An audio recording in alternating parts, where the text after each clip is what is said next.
जय श्री कृष्ण। राधे राधे।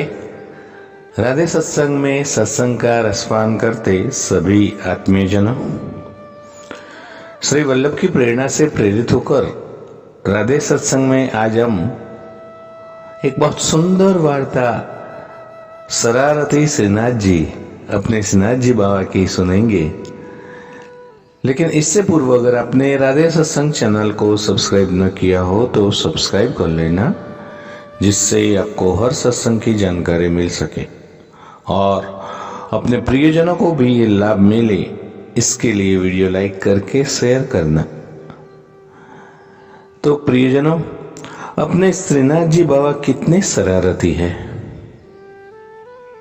जगत गुरु वल्लभाचार्य जी और श्री विठलनाथ जी हमारे श्रीनाथ जी की सेवा करते थे। उन दोनों में पिता पुत्र का अद्भुत प्रेम था। एक बार की बात है कि जब वल्लभाचार्य जी एक दिन अपने लाला को सुला रहे थे तो उन्होंने लाला के लिए सुंदर सा बिछोना बिछाया, किंतु लाला ने सोने से मना कर दिया। वल्लभाचार्य जी ने पूछा कि लाला क्या हुआ, सोता क्यों नहीं है?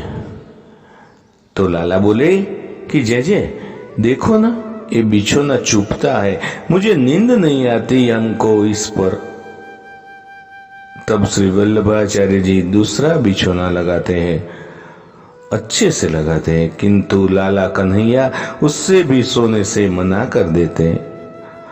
और ऐसा करके महाप्रभु जी ने कई बार अलग अलग तरीके से बिछोना बिछाया, फिर भी कन्हैया नहीं सोए। तब श्री वल्लभ ने बड़े प्यार से बोला, क्यों रे लाला, कैसे सोएगा? तब लाला ने वल्लभ का हाथ पकड़ के अपने बिस्तर पर लिटाया और उनके पीठ पर सो गए और बोले, जय जय ऐसे सोएंगे हम। प्रियजनों, वल्लभाचार्य जी ने तो बहुत लाड लड़ा के इस लाला को इतना बिगाड़ रखा था कि लाला का जब भी जी करता था किसी को भी पीट के आ जाता था। अरे एक दिन की बात है कि लाला व्रजवासी लड़के का रूप करके दूसरे बच्चों के साथ खेलने चले गए।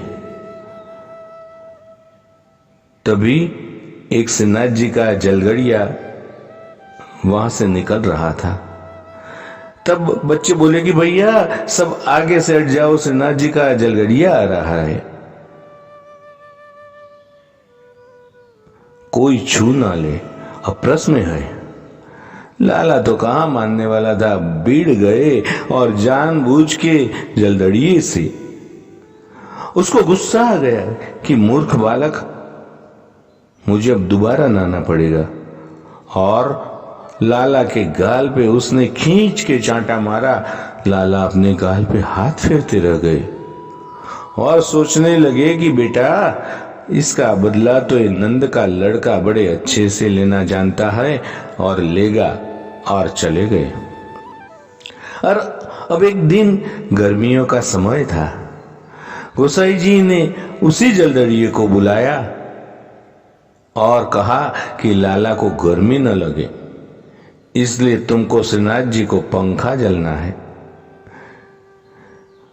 उसने हाँ कर दी और गोसाई जी अपने कमरे में चले गए। वो श्रीनाथ जी प्रभु की सेवा ठीक से कर रहा था, किंतु ठाकुर जी में उसको प्रेम नहीं था। तो जैसे ही वो श्रीनाथ जी के पास पंखा जलने बैठा तभी उसको नींद आ गई और पंखा छूट के ठाकुर जी को लग गया।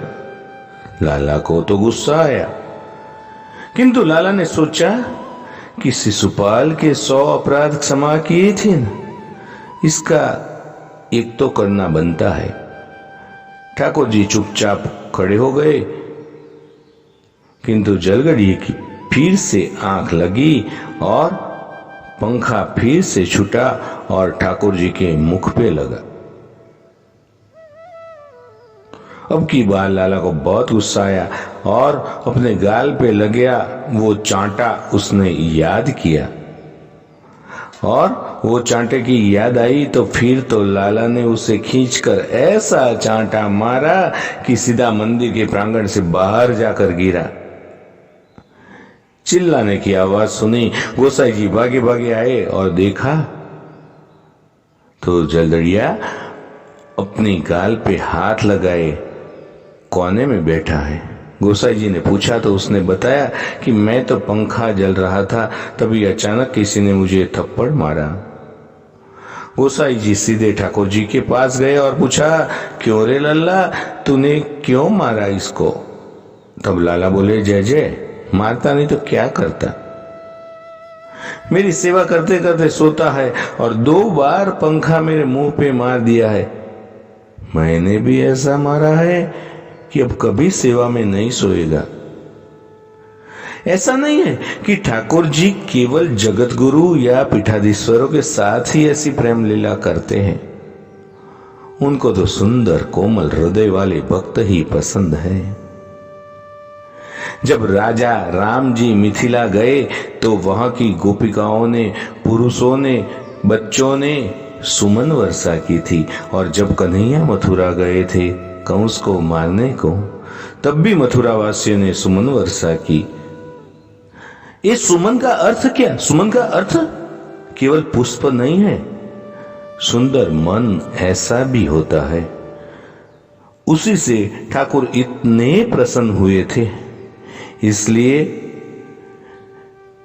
मेरे सभी वैष्णव जनों, मेरे सभी वंदनीय वैष्णव जनों, अपना गुस्सा और अहंकार को त्यागो और उसको त्याग कर केवल सुंदर हृदय से श्री ठाकुर जी से प्रेम करो। इसके साथ ही आज के सत्संग को श्री वल्लभ के चरणों में समर्पित करके अत्रे विराम दे। फिर मिलेंगे राधे सत्संग में नए सत्संग के साथ।